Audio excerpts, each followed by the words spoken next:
Hello po, magandang umaga po sa mga fertilizer na gusto ako si Mars from Sumiter Project.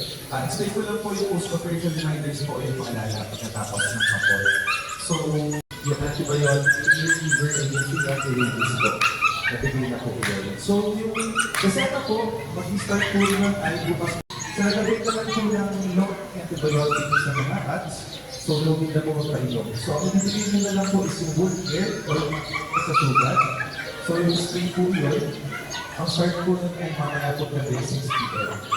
If napapansin niyo po yung alaga nito is medyo parang naninitan, so gawin niyo lang po sila sa cooler place or kapalagan po ng sa. So, mataas po yung chances po na mag-ibis yung kahit o bumaba po yung kahit. So, kapag nangyari po yun, na-advise po natin na dalhin niyo po sa pinakamalapit ng vet clinic.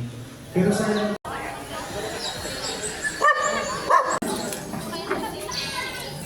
ito, rabies lang to. Hindi kapon.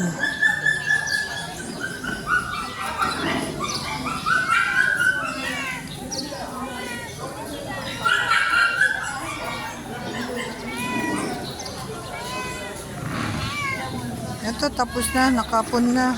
Gising na. Kasi yung may-ari, hindi pa alam. Number 5, hindi pa alam. Hindi pa alam na may-ari eh.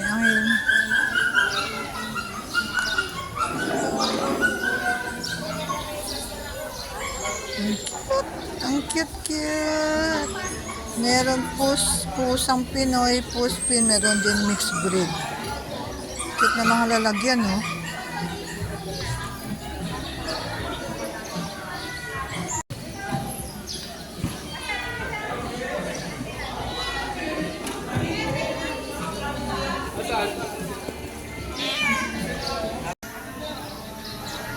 Amin tulog pa.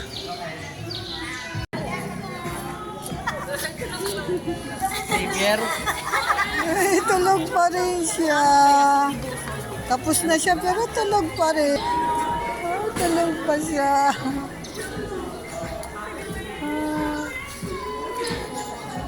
Ganyan pala pag tulog, nakalabas dila.